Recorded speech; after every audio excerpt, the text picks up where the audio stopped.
Welcome, everybody. My name is Arjun Roy, producer, recordist, mix engineer, coming at you from Grand Prairie, Alberta, my hometown. We're recording elsewhere today, not a Better Than Fred's as per usual. I decided that I just wanted to treat myself, sit around on this couch, and have people come here for a change. Lounge. Lounge around, exactly. Maybe like a name could be like the Lounge Sessions, like Hometown Hustle, the Lounge. Yeah, I don't know. We'll see. It works. It's good. It's okay. Much like in the previous podcast taped here exactly 7 days ago. Definitely not tonight. I'll just make it like show up right here. We'll figure out what to call it. This is episode 22 of a series of unedited conversations that I'm calling The Hometown Hustle. This deals with my artistic journey through the art and music scene, the peace country, and all the people who helped me get where I am today. This evening, I'm very pleased to have with me GP scene legend and bassist, Travis Colwill.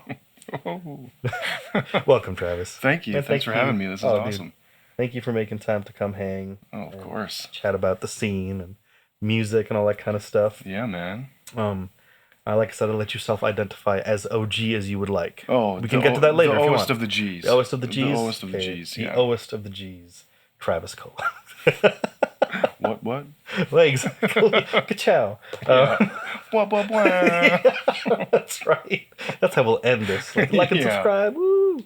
Man, when did we meet? I think it was like 2001, 2-ish. That's what I was gonna say. I saw you guys play at Howler's and No One's Alone. Yeah. Okay. But were you with anyone before that? I played. So I ended up like hitting up open mics at Howler's. Okay. Before No One's Alone was a band, playing with a few folks. Okay. Like I honestly couldn't remember who. There were some people who like aren't really part of the music scene anymore, but I knew them and they kind of played. So I played a show with, I don't remember who. Yeah. Once or twice, and then I'm pretty sure I jammed with like Bryce Burge, and was he in No One's Alone? Folks. Or not No was One's Alone. Bella Bella. He was. Okay. He played sax in Bella Bella, and I don't remember. He showed up. He showed up all over the place. He was like the same age as like, remember Mike Moman from Undermind Authority, right? Yeah. That's right. So they were like of the same age and doing the same kind of musical things. Okay. So I jammed with those folks a little bit, and then definitely 2003 was the beginning of the No One's Alone time. Okay. I think like fall 2003. So I think it would have been closer to that then. Okay, that makes sense. Wow, I can't believe it. That was like a while ago. Yeah, a couple days. Just a couple of days. Yeah, a long time ago. We were like, now we're 21, but then we were 19. So. Yeah, it was a whole new world back then. I know, that's right. Young, Yeah. Just a couple of years younger than now. A little bit, yeah. I'll stop. What were you doing at the time, man? What were you doing at that point in time? At that time, I would have been playing with Tainted Chode. Okay. And I think I don't know if we played a show together. Okay. Because we played at Howler's like a handful of times. Yeah. Probably like, 6-7 times throughout the years at Howler's. But it was definitely there where I met you and first saw you guys play. I don't know if I met you that night that I saw you guys play though. But again, if we were playing, I'm sure I would have. Yeah, it's kind of a blur. It is. That's what I'm trying to remember as well. Because I remember seeing you guys play at Howler's also. And it's funny thinking back, trying to piece all those things together. But one thing that's come up in a lot of these conversations is like how sort of, I don't know if fertile is a good word, but how fertile the playing at Howler's scene was. Mm-hmm. Like I feel like there were a ton of shows and we were always playing. Yeah, there always seemed to be something going on there. Yeah. I saw some shows at the Compass, but I never played there. I believe it was already closed down or like in that process when I started to play with people. Mm-hmm. So our place was always Sharks before Fred's. Yeah, right. And Howler's. Howler's was like the local place where everyone seemed to be. Absolutely. They always had all ages shows there and then like 18 only shows or 18 and above. And so it was like a great little community there. Absolutely it was. And the all ages thing was like a big deal too. Yeah, totally. That was Howler's was on. Because I wouldn't have been 18 yet, so. Oh no way. I don't think so. Yep. I don't believe so, but I mean, at playing there we definitely played all ages shows where before it was legal to drink, but yeah, for sure. Yeah. It's fun times. That was fun times. Yeah, man. definitely. How long had Tainted Chode been a band at that point in time? At that point, 2003-ish, probably about a year and a half. I think we were together for about 3 years in total. Got it. I graduated in 03, so that's how I kind of gauge it. By my grades and what Sure. grade I was in. Yeah. Yeah, we graduated, and I think, 2000. Yeah, we were still playing around 2005, I think. Then we started playing at, like, Elks Hall a lot. Right. Yeah. Right. Okay. Yeah, that makes sense. Because like in my notes, I was kind of trying to write, okay, when do I remember everything going down? And that makes sense because I remember, again, I wasn't playing at like the Compass and the C Spot and stuff. Like by the time I got there, or by the time I got into playing music here in town, I think that had like finished, right? Yeah. But again, like there were a bunch of folks who were all about Howlers, and then I feel like maybe even a couple of years before that period of time, a bunch of folks were all about the Compass. So it's like these delineations. But okay, well that makes sense. Let's go back and then we'll kind of catch up to this thing again. Man, where were you born? Where did you grow up? Here, born and raised in Grand Prairie. Okay. Yeah, cool. Yeah, born and raised here. One of the a rare breed these days. Absolutely. I guess. That lends more credence to the or adds more cred to the OG stamp. So we're just it's getting there. Edit that out. Yeah. Cool, man. Straight up thug. What was that? Sorry? I'm straight up thug. Yeah, exactly. Yeah. I know. The whitest thug you'll ever see. No, I understand, man. It's anyone can be a thug at heart. That's what it is. Yeah. You believe. Yeah, right. What were you into growing up? I mean, just the usual stuff. Riding my bike, getting into trouble, staying out too late. You know, I wasn't into any sports or anything. I was born with a heart condition, so that kind of put me back as I was younger. Like I used to get tired pretty quick, so I never got into sports or anything. And then just because I was never into anything, I never had any desire. Got it. And just hanging out, throwing snowballs and water balloons and all that stuff. And then I got my bass for my 14th birthday. Oh, wow. 14th or 15th. Okay. And then from there it was a whole new thing, whole new world. Were you into music like actively before that point in time? How did the music thing become like that much of a part of your life? I would say that I was. Yeah, no one in my family played anything. Okay. At the time anyway, my brother wound up playing guitar, but we didn't live together, so I never, that was never part of it. But my parents always had music on, and I love music, you know. Yep. So there was always music playing. Like my dad was always playing. I remember, a good amount of like the Beatles and the Eagles and classic, the good classic rock stuff like that. And then one day, it was Christmas of '94, I think. All I remember is what 8, 9, 10-year-old Travis was in his glory because I got Donkey Kong Country for Christmas and I was playing that. Yeah. And my brother was up visiting because he lived in California with my dad. Oh wow. So he anything that I learned came from him. So they moved away in the early '90s. So I was in kindergarten, I think. So I didn't he was like a mysterious guy, and he came home one day and for Christmas, and he put in this cassette tape. And the first thing I heard were these 4 just screamed F-bombs. And then the fastest drum beat I had ever heard. Yeah. And it was Session by Offspring. Oh, it's still my favorite Offspring song. Right. It's so underlooked. Yeah. And that was the first song I heard, and I'd never heard anything like it. And except for maybe something in a movie that as a kid you don't really pay attention to. And that just blew me away. And I wanted more. I didn't know what this was, and I remember that tape. Eventually over the years I wound up. My sister got it, and then I stole it from her. And there was there was Minor Threat, Offspring, No Effects, Rancid, Lagwagon, Millencolin, like all this SoCal skate thrash punk stuff. Yep. And stuff that I had never heard. Yeah.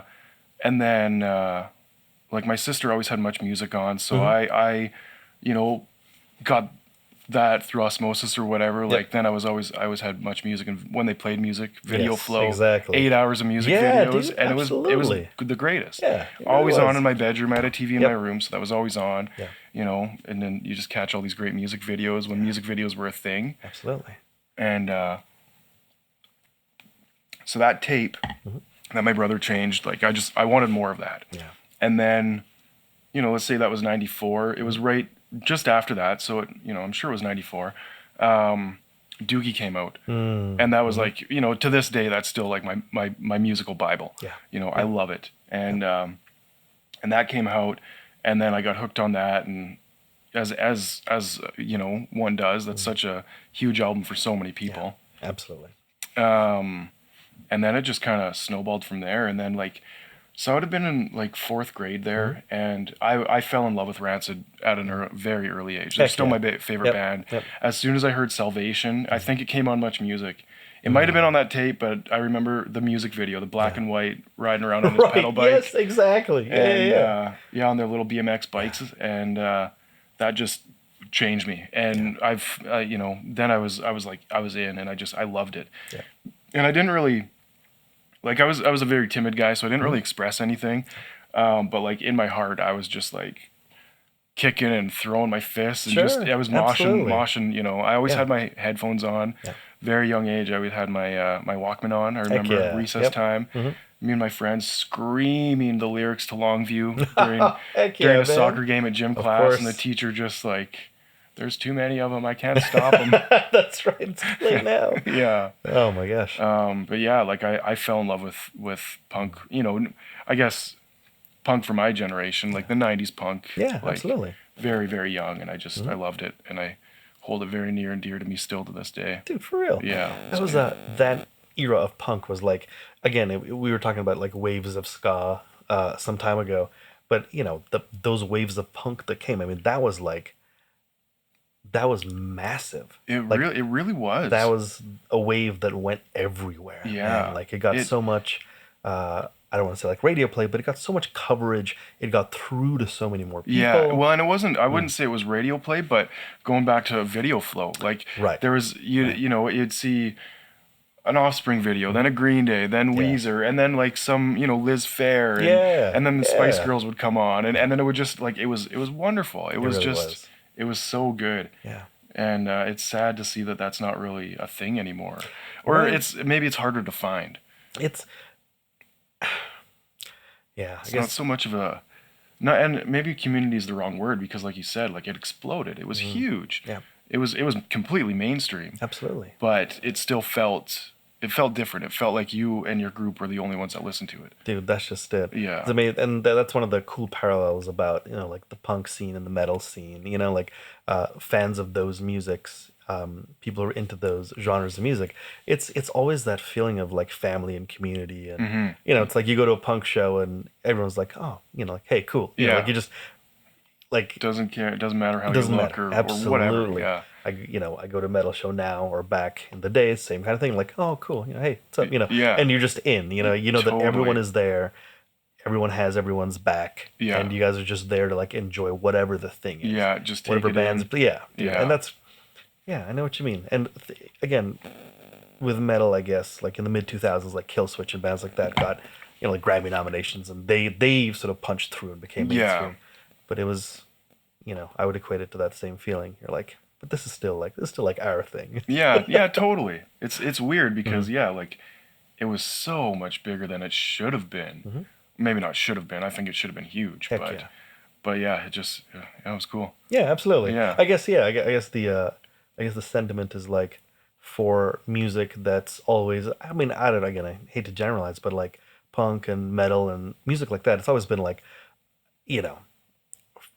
for I don't know, people who don't fit in, or people who are maybe the antithesis to some kind of, and this is using school terminology, but some kind of school cliques or whatever. Yeah. So and so's a jock and so's a whatever. In the 50s, you'd have the greasers. The greasers, yeah. The I don't know what's the word for the popular kids. The socialites, or whatever, right? Yeah. Something like that. It seems again, metal and punk and music like that is for that other crowd. Yeah. And there's a very strong unity in that. Oh, totally. I mean, without that, I would just be, who knows, Yeah, sure. It made me, it got me to express who I was. When I was in a mosh pit, I'm a small guy, but I'd go crazy. You wouldn't recognize me. Yeah. You wouldn't recognize me at all. Well, it's interesting again that you bring that up because, um, like a lot of people who aren't necessarily into punk or metal, and they maybe have like a surface level understanding of what like those identities are all about. It always seem people always even like for me even even now when people find out like I'm a metalhead, they're like, oh, but you seem so like You're so relaxed or you're so calm. calm, Yeah. like well yeah, like metal doesn't mean that it's for like I don't know what like uh violent people or convicts or you know what I mean. Yeah, It's you're like not that's on not a. what that is. It's like Yeah. a I don't know how you again your relationship with that kind of expression, but for me metal is always like there's a certain kind of intensity that you tap into. It's just Yeah. part of who you are. It's part of how you feel.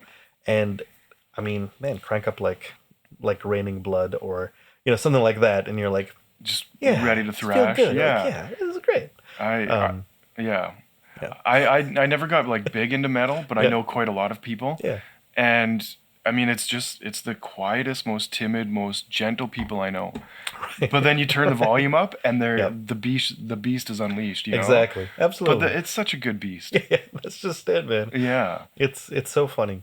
Um, as is the beauty of uh again, like all this sounds so cliche, but like any kind of like counterculture type stuff is that it's always there. It's yeah, always going to be there. And so, yeah, I guess looping back to what we were talking about minutes ago, like, yeah, I don't know what it is now, like what the counterculture type stuff is.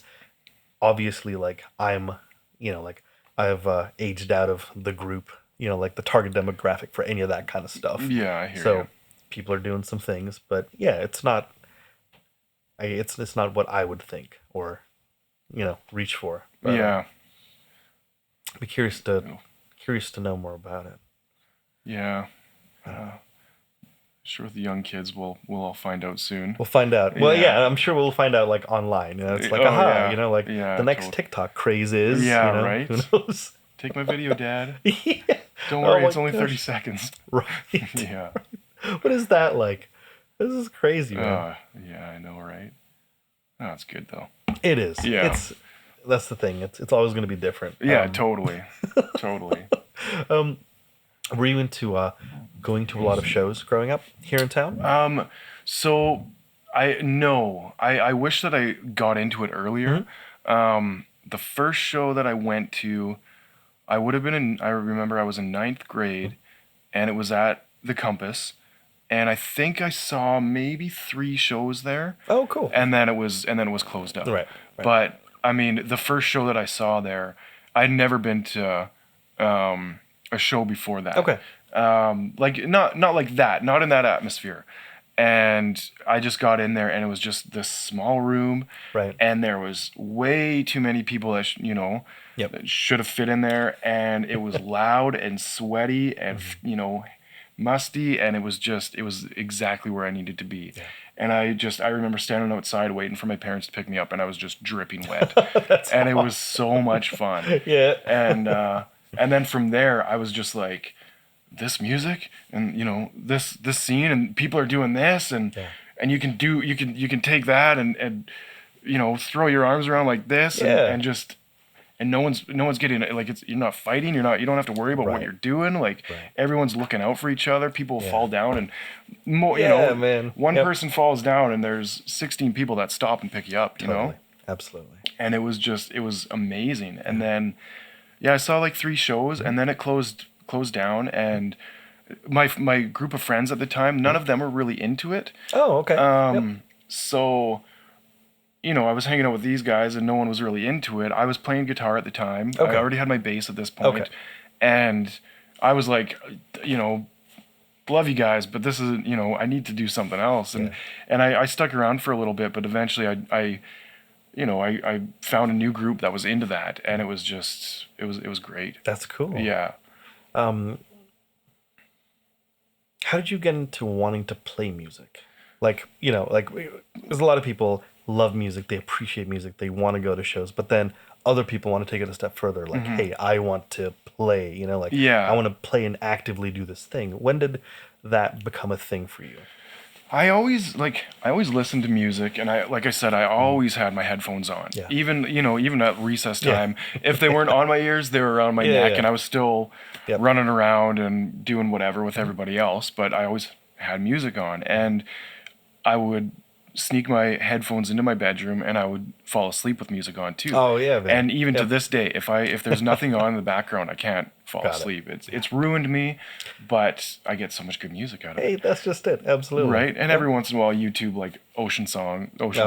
Yeah, I'm old. It's absolutely. relaxing. Dude, I understand. But when you hit a certain age, and I mean, for me, it's like I was equated with like once I had kids, it's like convenience. Yeah. It's all about convenience. Totally. How can we all be more comfortable? And Yeah, totally. Sweatpants are cool. Dude, that's just it. Exactly. But I would always fall asleep with music, and one day I was just like, I want to be able to make this. Right. And I brought it up, and some of the friends I would talk to, like hang out with one of us would talk about it, and then, oh yeah, like let's start a band, just a pipe dream. And no one ever commits, no one ever does anything. Nobody plays any instruments. Nobody wants to play everybody wants to be the lead singer and the guitarist. Like, I'll buy a guitar, I'll learn how. And well, if you're gonna, then who's gonna do the rest of the stuff? Exactly. And I just started talking about it, and I wanted to do it, and I brought it up to my parents, and my 14th or 15th birthday, I forget which one, but I came home, and I came home from working at the Mighty DQ. Oh, and, cool. And there was a guitar and an amp in my bedroom, a bass guitar, a Vantage P bass, I think. It was heavy as anything could be. And from then, I just started figuring it out. I didn't know what I was doing at first, It was like I was, here's the book, here's the dictionary of Japanese, write a report. Like, okay. I had no idea what I was doing. And I just started messing around on it. And I had a friend that played guitar, and he showed me a few things on it. And then the first full song I learned was Brain Stew. Not very hard at all, but so fun. It's so good. It's a classic. It's so good. It's, yeah, man. It's needed. And then from there, I learned about, what was it? Tab Crawler? Oh, okay. The website, anyway. Sure. And from there, I was just like, I want to learn this song. Yeah. It's on here. I can learn it. Yeah. And then I don't know how my parents didn't ring me up, and my sister, I mean, I must have drove them crazy. Yeah. I would put in a CD, and I'd learn the whole thing, and I'd just play the whole album, right, start to finish. And then Burning CDs came out, and I was like, oh, sweet, I'm going to do this, and I'm going to do that, I'm going to do that. And I would just sit in my room and just play and play and play. And then, it was so much fun. Heck yeah, man. Yeah. It's a beautiful thing. I mean, this is a time before YouTube, right? Yeah. Before, on your phone, you could search up, I want to learn to play this song. Let me find a tutorial. Yeah. It's you have to really go digging. You had to go digging and hope no one picks up the phone. That's right. Dial up internet. That's right. Yeah. Dude, what a time. Can you imagine? Or somebody wants to make a call and they're like, hey, just turn that off. I want to, you're like, oh. Wait, I got to print these tabs, Mom. Exactly. Just the wait. tab's almost done downloading. These text files are almost done. And then it's 3 chords an hour and a half later. And totally. Okay, you can have it now, Mom. Yeah, I'm good. Exactly. Yeah. Oh, no, thanks. Yeah. That's incredible, man. That was good. Did you get into learning notes and theory and stuff like that, or was it all just kind of by ear? It was no, not even by ear. Just now, just recently in the last couple of years, I'm starting to I'm not playing the right thing, or I don't know why. I think I learned on tabs, and then in all the bands I speech good. I've been in at the in high school, it was all taught to me, because I was never really the original bass player in the band. So it was you play this and you play this, and it was just taught to me. So I never had to write. I was never really part of the writing process. So I just learned by tabs, and I think I got it in my head, this is how you learn, this is how you're going to learn. Yeah. And I leaned on that for too long. Got it. So now, just recently in the last couple of years, I'm starting to pick it up and learn more about it. I'm starting to get comfortable with the neck of the guitar, and Understood. It's for no matter what, it's a continual and continuing process. Yeah, for everybody to just to try and master the fretboard. It's just a journey, man. Yeah. Cool. Yeah, like I don't know any scales or I don't know anything. Right. I really, really don't. Yep. But I know where it sounds good. Yeah. You know? Well, I was gonna say, I mean, like, watching you guys play back in the day, it's like it's killed it. I mean, It's fun. Yeah, thank you. Thank you. It's you guys fun. nailed And it, man. likewise. Yeah. Or too kind. What were bands like when you were getting into playing music? Like, were there bands that you wanted to be a part of? Did Like you locally? Did you sort of start bands with your friends and jam in high school, and it kind of escalated from there? How did that process work for you? When I first got my bass, like it was me on my own planet. There was nobody else. Yeah. I wanted to play. I wanted to eventually be part of something like that, but I had no idea where the community was. Yeah. No idea where to start. Right. I had one friend that played guitar, and they had a drum kit, and his brother played drums, and they would just. I think we got together like one or two times. And played some like MXPX and Offspring and stuff like that. And just, it sounded terrible, and it was so much fun and so bad at the same time. And we thought we were the greatest. Of course. And that just never, you get together with somebody once and you're just like, especially when you're young like that, you're just like, awesome. We're going to be selling out stadiums like next week. This is it. Exactly. And it never carried into anything.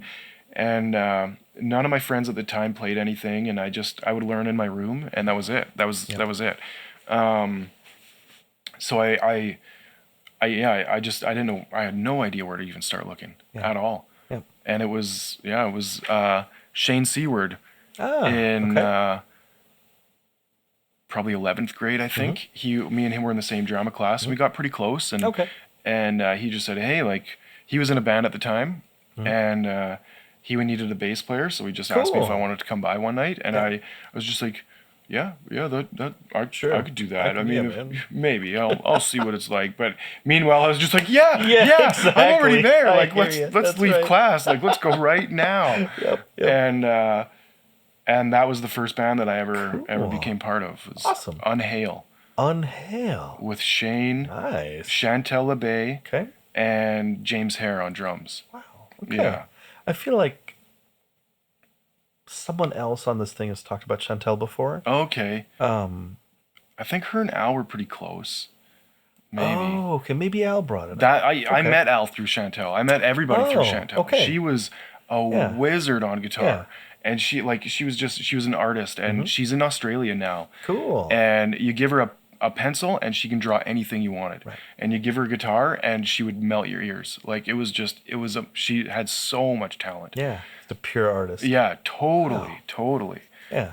And we went over to her place, and that's where we jammed, in her bedroom. Cool. And like she would stand on her mattress, and we would just we had crap everywhere. We wound up stealing a toilet from somebody's yard. They had a toilet out in their yard. And actually, I think it was Mike's. Mike Monroe's. Mike Monroe? And they were getting rid of it, I think. Oh, okay. I'm positive it was his. I think we stole it, but I think he probably knew we were taking it. Got it. I was trying to figure out what that sequence of events would have been like, like classic, like, all right, they're out of the house, quick. Oh, we did so many shenanigans in her van, and we drive around in her van. We take shopping carts from the mall and just drive and just throw them out the window or out the side door in safe spots. Yeah, of course. But safely. Yeah. Oh, we're stupid. So much fun. Dude, but that's fun stuff. Oh, like that's and I don't know, man. Those are fun times. Oh, it's so important. Yeah. You need that stuff. Totally. Yeah, I say that now until my kids come home and I'm like, oh, don't you dare. Well, and that's the thing about being a parent, because like what's gonna happen, and then that like what you have to do is be like, well, okay, but secretly inside you're like next time do this and you won't get caught. Exactly, that's right. Like, let me break it down. Yeah, totally. All right, off the record. Exactly. Don't tell anyone else. That's right. Oh man, it's so awesome. Yeah. We can get into like parenthood in a bit. Oh yeah. It's like a beautiful thing. Oh, it totally is. What kind of music was that band playing? The biggest thing I would compare it to would probably be Silverchair. Oh, Like cool. in between Okay. Silverchair and Finger 11. Got it. It was, I think we had a song in like drop C, and Nice. I think everything else was in drop D. And at that point, all I played was like, like what I said before, Yeah. Green Day, Blink, Yep. Sum 41, Offspring, like just that kind of stuff. Yep. So when I started playing, they're just like, what tuning are you in? And I was like, I don't know, standard? Yeah, like regular. I would, whatever the tab says. Yep. And then Shane grabbed my bass and he had to tune it for me for the first forever. Yep. And then I bought one, but I'd never played in another tuning, and I was like, what is this? Yeah. And it was a whole new world. It's like, holy crap. Real. Is this going to happen every time I play? Because this is amazing. How am I going to learn anything? Yeah. Yeah. And that, we were together for probably, I don't know. I don't know if it was a year, but it was like the full school year. Cool. Okay. And I played my first show less than 2 weeks after I joined the band. Awesome. Where did you guys play? We played at Town Center Mall for a job fair. Wow, that's pretty cool. And Rocksmith Tabla played. Oh with my us. gosh. We got 2 songs That's each. awesome. And it was the scariest, most terrifying thing I've ever done. But, 7 seconds into the song, it was where I wanted to be. It was amazing. And just looking down at the stage and seeing people, I never imagined that I would actually be doing that. Heck yeah. And then when Shane asked me, I'm just like, yeah, like getting together with some guys in a basement, hanging out, playing some music. This is good. And then, oh, by the way, we have a show, so you need to learn these songs. Nice. It's a good thing we got a bass player because we have the show already booked. Exactly. And it was so terrifying. The first song had a little bass intro too, and I just butchered it. Oh man, it was terrible. Was it an original tune or a cover? Yeah. We had Awesome.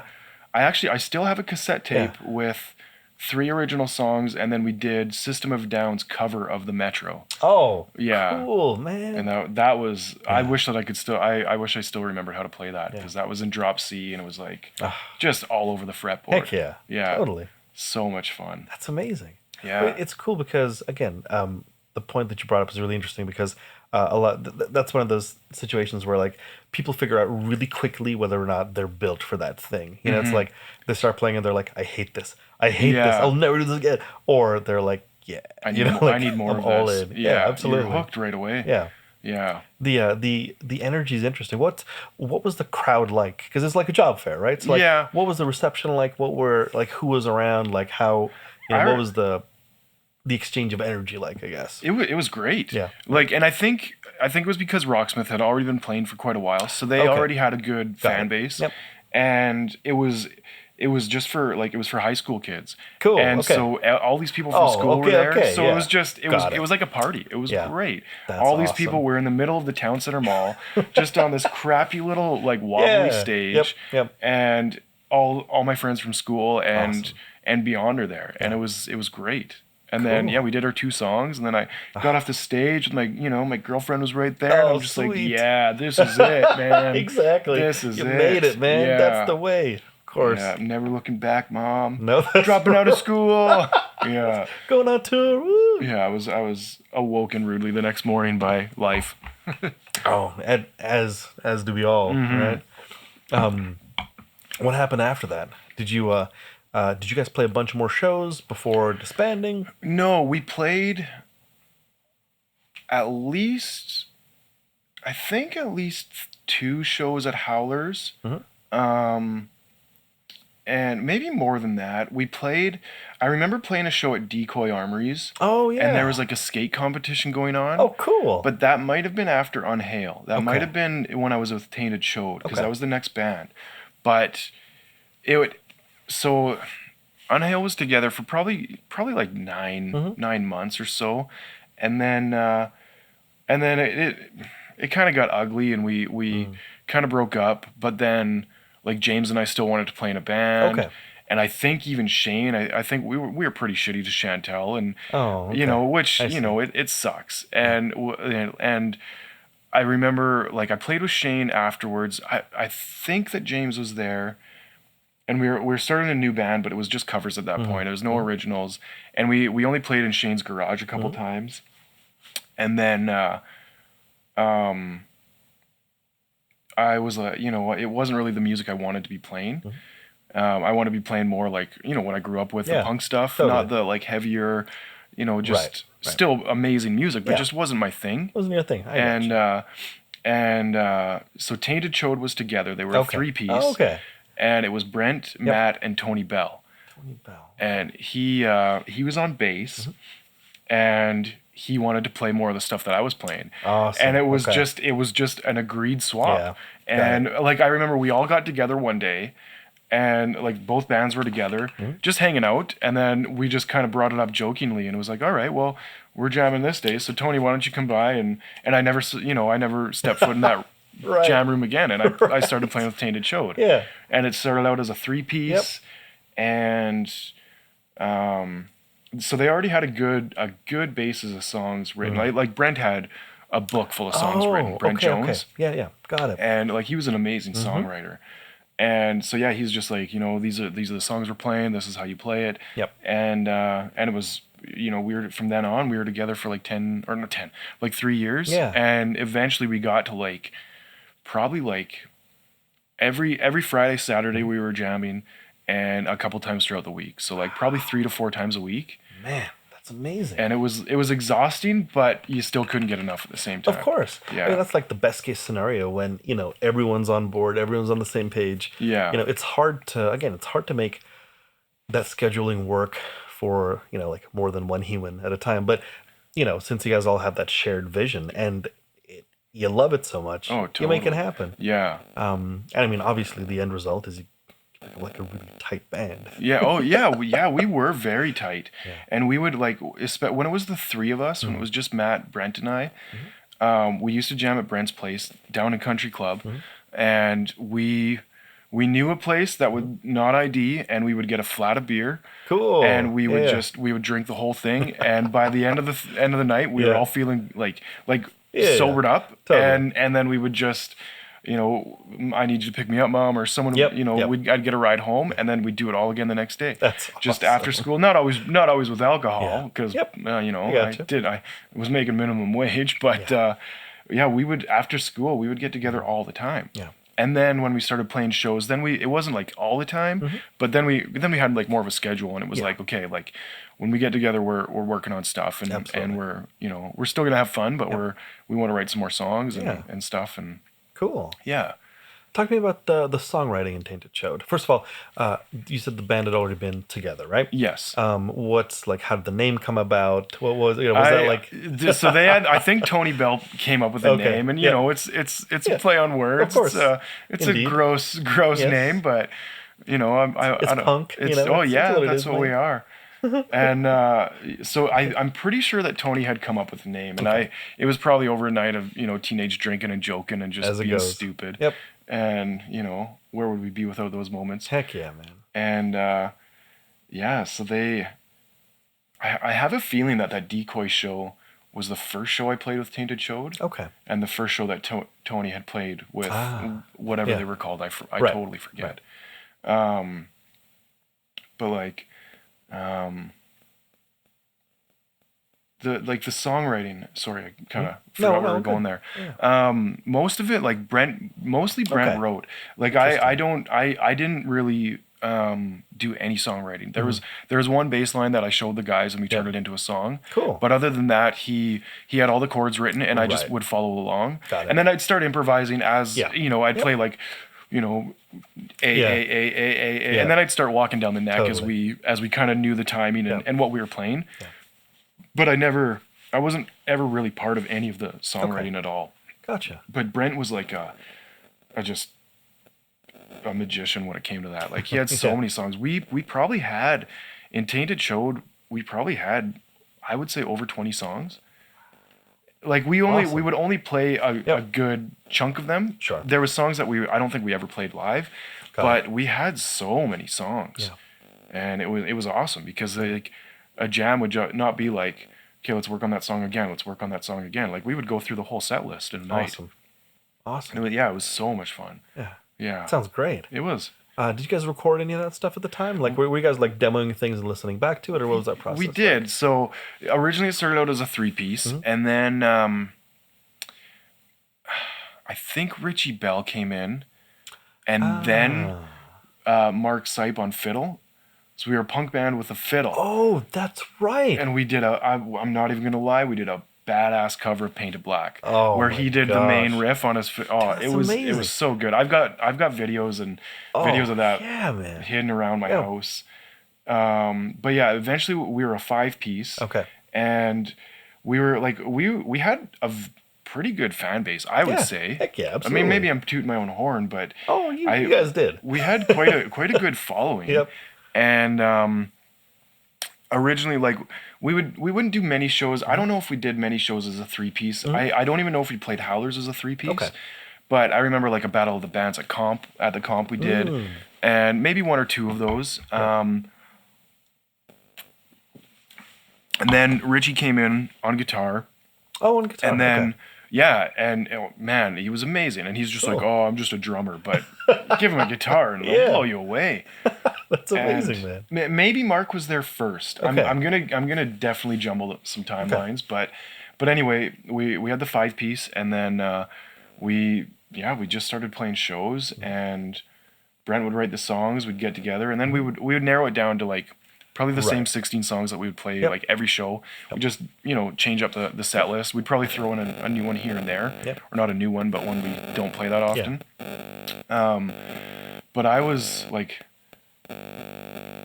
living on my own, and I went back to my parents' house for dinner, and we got a call from Sharks. Okay. Just randomly, and some girl bartender was asking if we wanted to play. Nice. And we had played a couple Howler shows, like all ages shows, because at that point, so Mark was like, I think when he was in the band, he was like 26. Oh, wow. I think he was maybe not that old. No, maybe not that old, but he was in his 20s. He was like, he was the parent of the band. We called him Grandpa Dirtbag.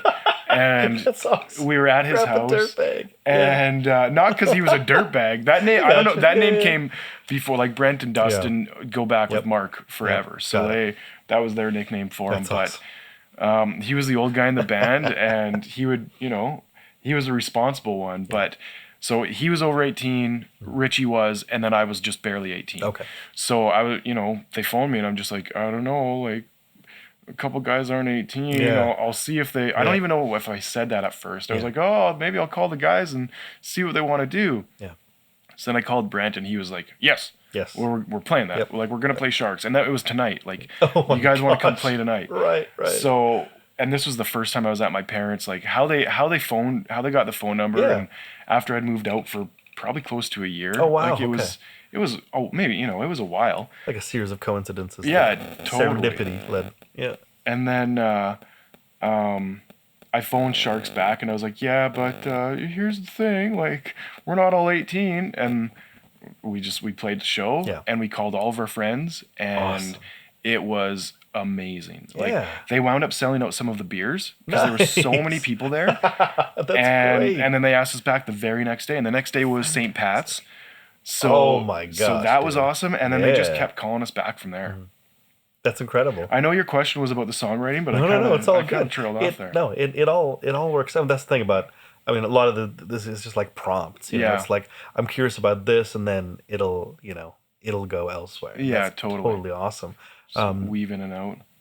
That's really cool. I feel like I only ever saw you guys when you were, I think, already a 4 or 5 piece. I'm pretty sure. Probably that's when we played most of our shows. That's kind of when we. I don't think that we played a lot of shows as a 3-piece. I remember. Maybe it was just the Battle of the Bands. Like, I remember the Battle of the Bands at the comp, and then I think right away Richie came on, and Mark right away too. And, cool. And then he would, there's only a few songs that we had fiddled, but we tried to eventually incorporate it into everything. Yeah. And I mean, it was awesome. Yeah. That's really cool because I totally forgot. So, because I know Richie mostly as the drummer, I totally forgot that he was not playing drums in that band. Yeah. So I'm like, wait, but isn't Matt the drummer? But yeah, I think it's the only band he's ever played guitar in. Cool, man. And he blew people away. It was awesome. Yeah. I mean, that's the thing. Like, you guys were great. That's why I was trying to figure out, like, how did this work again? But yeah, that was awesome. It's funny because, again, I'm trying to remember like all the fiddle stuff, because once again, now I'm like understanding like how I totally like mixed up a lot of this information, because I'm like, okay, well, wait, Richie was there, but he was on guitar, and Matt was on drums, of course. Mm-hmm. Talk to me about the fiddle inclusion. How did that become a thing that you guys are like, yeah, this is awesome? You know what? I don't even remember how Mark came in. Yep. I think maybe we were just jamming at his place because like Brent and then Dustin, you know, he wasn't in Tainted Chode, but Dustin was a drummer and a guitarist, and Right. you know, Right. he fronted Reject, and I think Jerkface back in the day Jerkface. was their name, and Right. he wasn't playing in Reject when I joined Tainted Chode. I think he started Reject after, like during my time with Tainted Chode. But I think we were jamming at Mark's place just because we moved out of Brent's, and his parents probably had enough of us. Right. And Mark had his own place, and he had a whole setup. Like he had a bunch of. He didn't have a whole setup. I think Matt brought his drums, and and I brought my bass amp. But he had some guitar amps and stuff. I'm pretty sure. And it was just a place for us to go and drink some beers and play some music. And then eventually, I think maybe that's how it worked out, or maybe.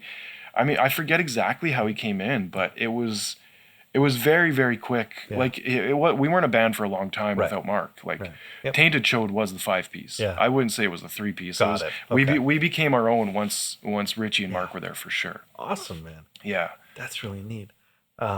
That's a unique sound. Yeah, because like originally we started out with just 3, you know, guitar and bass and drums. Like let's play. Let's sound like Green Day. Let's sound, you know, play that kind of stuff. And then we had to incorporate another guitar and a fiddle. And Mark could play by ear, so he would just come up with stuff on the spot. Yeah. And then so that was super easy for getting him in there. He would basically just jump in. Awesome. Yeah, that's fantastic. Yeah, and that's so cool. Did you guys record and put out like EPs and stuff? No, we recorded, but we never released anything. We broke up in the middle of recording. Oh no! Yeah, I think just. I mean, I don't even remember the reasons. Yep. There was some emotions involved, but I don't think that was. I think everyone was just getting tired at the end of the day. You know, and like I remember just saying, you know, just having a phone call and saying like I'm out kind of thing, and there was some bitterness for a while for sure.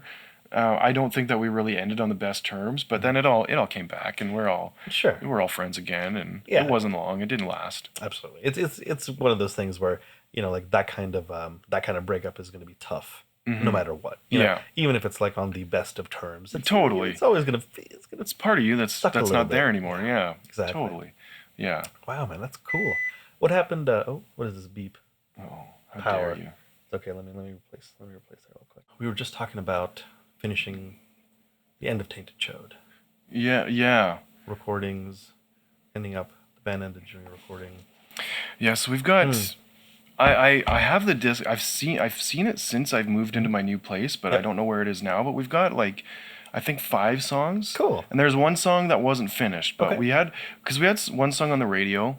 We got interviewed by the radio at one point and by the newspaper, so that was that was super cool at the time. Yeah. Like you know. Yep. Never thought that would happen, and it's not big and famous, but it was super cool. It was awesome. Absolutely. It was great.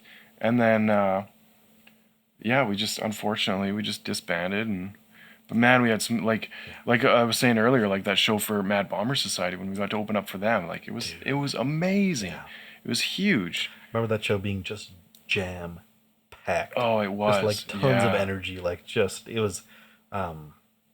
it was a heck of a show, man. Yeah, it was really good. There were so many people there, and we did a show. Like I was never involved in like organizing the shows or anything, but we did a show with Rocksmith out at 5 Mile Hall. Okay. It was called the Pajama Whamma Party or something like that, and it was it went through the night, and we played. Like Tainted Chode played, Rocksmith played. I think they dropped the tablet at that time. Okay. Couple other bands played, and man, it was just teenagers wreaking havoc inside 5 Mile Hall. Got it. And it was like, man, Anders and Cade, just geniuses. Like they built in a night. They built this stage, and they had all these smoke machines that were built into the stage, so they would come up through the stage and everything. And man, that was fun. That's fantastic. That was so much fun. That was probably one of the funnest shows we ever played. There's just so many people there. Sounds incredible. Yeah. There are a lot of shows like that I remember when I was sort of in the periphery of the scene, like not not quite playing in bands, or maybe just starting to, or maybe being in Owensville, maybe you just started kind of playing. I'd hear about a lot of these kinds of things, like, oh, this happened, like, Yeah. it was amazing. Tell me about some other shows.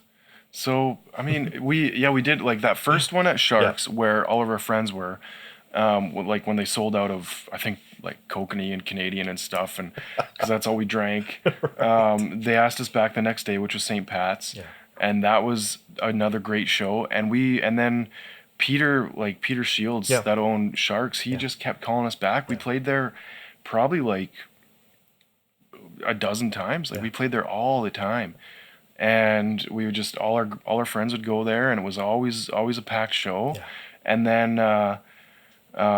so then Shane had started Prevail, I think. Was that their name? With Johnny? Yep. And was Jeremy in that band, or was Jeremy was in that band? Okay. Yep. And I forget who they had on drums. Maybe Justin? I think it was Justin to begin with, and then it was Jaron Neufeld. Okay. Yeah, but that started with Justin on drums. Okay. Yep. So we started playing a lot of shows with them, and we started doing a lot of shows out at Elks Hall. Mm-hmm. And those were great too. Elks Hall was such a good venue. Yeah. It was it was amazing. It was such a great little community, and we never really, unfortunately, like Tainted Chode was the band that I was in the longest. Mm-hmm. Unfortunately, we kind of stuck to ourselves. Like we never really mingled with a lot of other bands. Got it. Which was good because all we would do was work on our stuff. Sure. But at the same time, like myself, when we did play shows with multiple bands, it was just kind of like, hey guys, I know you, and like we'd watch the shows, but we weren't like. We were friendly with people, but we weren't like we didn't have a really good relationship with a lot of other people, which sucks because I wish we had more of that for sure. Mm-hmm. But we were just in our own thing, and we would just hang out with the five of us and write and watch stupid movies and just do stupid shit and have a blast. That's awesome. Yeah. It sounds like it completely understandable. Yeah. It makes sense, man. Yeah. At the time we didn't see it. It's just retrospect. It's like, we could have hung out a little more. Hindsight is just that, right? You're like, it's fine. Totally. Tell me about other bands. I guess I'm thinking about bands who might be contemporaries to you guys. Like, was Reject in full swing at the time? Was a band like Cult Movie Classic playing at the time? Like, did you guys play any other shows with sort of, some of the other like GP punk bands? We played a lot of shows with Reject. I think Dustin started Reject in the middle of Tainted Chode. Mm-hmm. But he had other bands too that we played with. Okay. I know he had a 3-piece band at one time that we played out at Nighthawk with. Oh, cool. And like we would play a lot of shows with Prevail, probably mostly with Prevail. Mm-hmm. We played out in Valley View with them once. That was our big tour. We went out to Valley View for Halloween. Heck yeah, man. And nice. Were you there? I was gonna say I think so. Because it was at Sharks in Valley View. It was at Sharks in Valley View. So I think Peter owned both of them. Yeah, exactly. That seems, the details are blurry because it was a while ago. Obviously. Yeah, for sure. But I'm pretty sure I was there. Okay. That sounds like there was a good chunk of people from Grand Prairie. Heck yeah, and then we just partied hard afterwards. It was a blast. But yeah, mostly would play with Prevail, and then that was really it. That was kind of who we kind of meshed with, I guess. Not meshed with. I think we meshed with a lot of people, but who we just kind of hung with, Yeah. I mean, and it makes sense. Yeah. That's why I was curious about that, because I mean, I feel like all the bands in the scene and stuff back in the day, like there were always like groups of a few bands, right? There were a few rock bands, a few metal bands, a few punk bands, a few punk/ska bands, a few alternative bands, that kind of thing. But yeah, I was trying to make sure that I didn't leave anybody out, but I think that's as comprehensive as it gets. Yeah. Yeah, there was like, did you ever see H2S? Oh yeah, of course. Yeah, yes. So we played a couple shows with them. Yep. I don't remember if we ever played a show with Stacy Brown. Not when he was doing his solo stuff. Oh yeah, okay. But Pillbox. Pillbox, yes. And I think they changed their name. I don't know if Pillbox was the second name, or if they changed from Pillbox to something else. Okay. But I think we played. No, and on Hale, I played a show with them at Howler's. Oh. So before Tainted Chode. So because that was when I was still in high school. Yeah. When Pillbox was together. Right. Who else played at Howler's at that show? at that show. I think Bella Bella did. Okay. I think so. And a certain something. Dude, so that may have been the very first show at Howler's Okay. that I saw. Oh, like okay. as a member of the audience, because I had moved to Grand Prairie in fall the year 2000. Okay. Yeah, the year 2000. And I don't know if Is it was. Is it silly that all I see is Conan O'Brien's head above you saying in the year Yeah, 2000? exactly. So I loved that, even well beyond the year 2000, it was still the year 2000. Yeah, totally. Oh, so Comedy good. gold. Oh, classic. Oh my gosh. But yeah, it was totally that show. Okay. I'd moved, and it was either, fall 2000 or spring 2001, but it was like winter, right? Sometime in the winter time. And I remember watching all of those bands that you just listed. So it had to have been that show. Must have been. Maybe we met. Maybe that's when we met there. It's possible, yeah. Yeah. Because that show for me in other episodes of this thing, like I remember that as being like for me, like an introduction to like the variety of stuff that was going on. Because all of those bands are very different bands, and they're all 100%. really good at what they do. Yeah. Like you guys killed it doing your own thing. Well, thank you. Pillbox, I remember that I remember seeing that's like a PRS Custom 24 through like a dual rectifier getting that sound. They were so good. Yeah, man, and they had like some originals, and they covered like Tool, stuff like that. Yeah. And then of course like Certain Something. That was like, I think they were at their prime with with all the percussion and like Nathan Stevens playing Diggs, that's right? his name, Nathan Stevens. I remember that guy. He looked like Dave Grohl. Yes, exactly. Like a 1999 great Dave Grohl. Right. Yeah. He put on a lot of shows at Howler's. Yes, exactly. He was That's right. he was the 'Cause man. He was working there. That's right. Yeah. You're absolutely correct. Him and like That's how that Delaney. worked. Delaney, I think man. Delaney was his name. He worked Yes, at Sharks. absolutely. Yeah, them, and then I think Paul McLean came in. Yep. Yeah. Yep. Good group. That was a really, really cool succession of people Yeah. making it happen. Oh, totally. I saw Delaney like a couple of nights ago. Oh, yeah? No, it must have been a week ago at Fred's. And I haven't seen him in ages, but it's just Yeah. one of those things I'm like, huh? Yeah. You.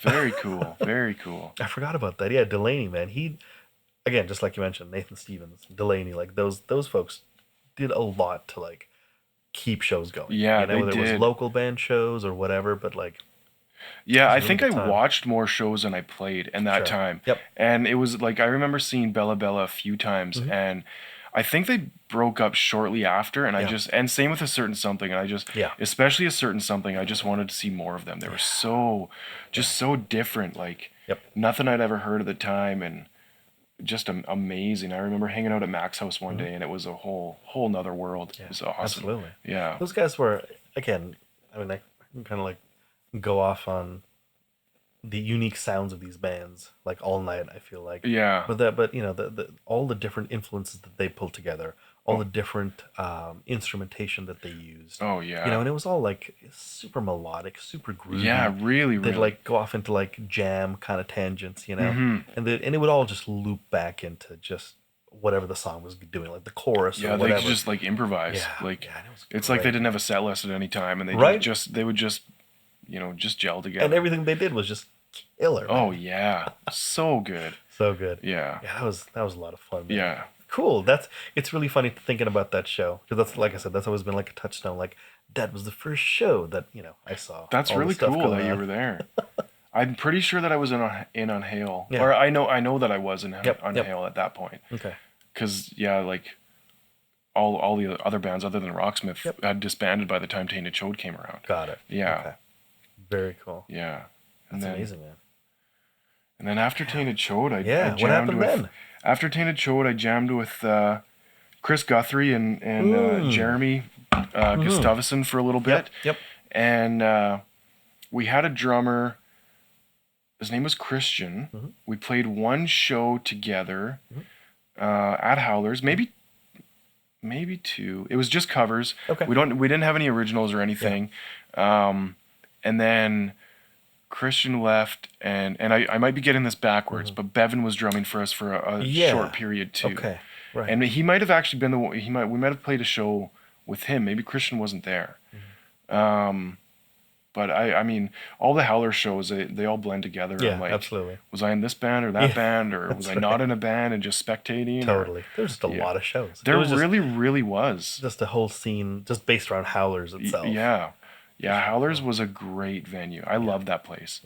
Yeah. absolutely. It was a lot of Just fun. good hangs, just good vibes. Yeah, totally. People hanging out, You'd always jamming, run into writing. someone there. Yeah, Yeah. totally. And nothing to do, go to Howlers. Yeah, that's Yeah. just it, right? Go to Howlers. Something's going on. Yeah, totally. What happened after that band? So we played one show, maybe, like I said, maybe two, just covers, and it was, we were mostly, all of us were kind of out of bands, so we were all getting together to just feed that Yeah. that need of playing music. Yep.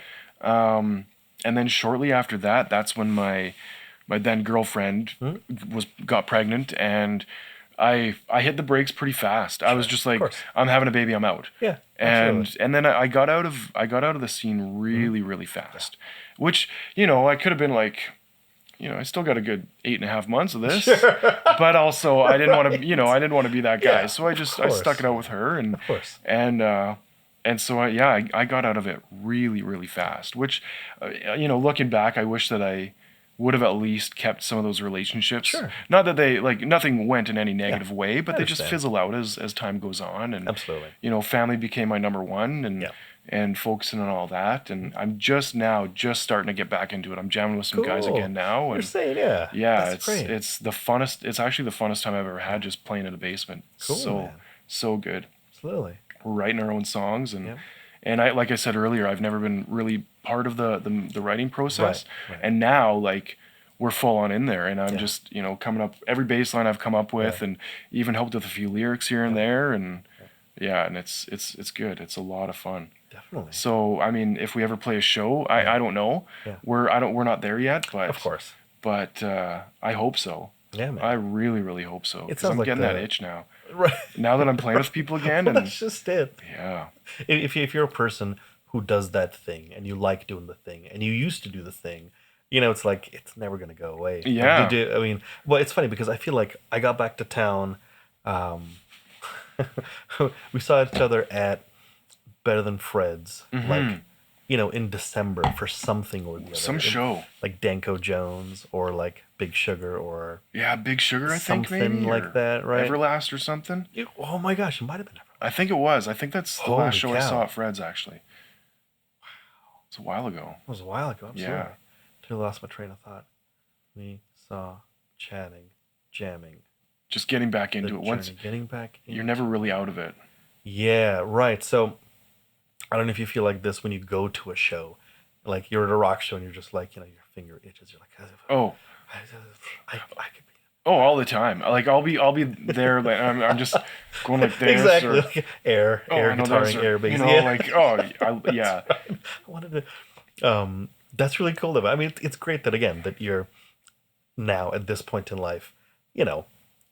It's different doing the band thing. 'Cause when you're young, it's like it's all about just going hardcore, Going hard, Full and bore, you're gonna make it no matter what. tour and do the thing. Yeah. And now it's great that you can enjoy the process, like the actual process. Yeah, itself. totally. It's a different perspective on the Yeah. whole thing, and it's so much.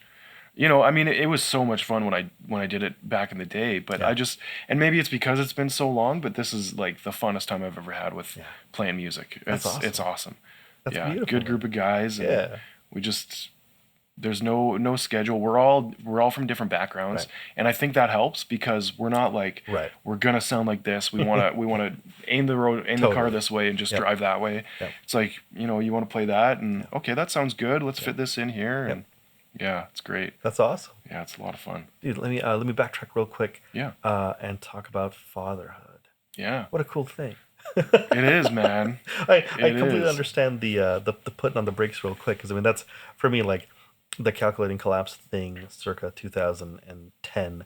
It was like nearing its end. You know what I mean? Like we did a whole bunch of stuff and we kind of pushed as hard as we could. Yeah. And it was kind of nearing a natural point where it was going to be different or it was going to end or something. Yeah. And then same thing, my girlfriend at the time, then wife, now ex-wife, suddenly we're gonna have a baby, and I was like, okay, that's thing number one. And so Totally. I too As pumped, it should be. Exactly. Yeah. Just pumped the brakes. And it's one of those things where, like, again, because I'd done the band thing a bunch, like I wasn't bummed out about it. I was just like, okay, that happened and that was amazing. Yeah. And now it's like, parenthood. Okay, that's thing number one. Yeah, totally.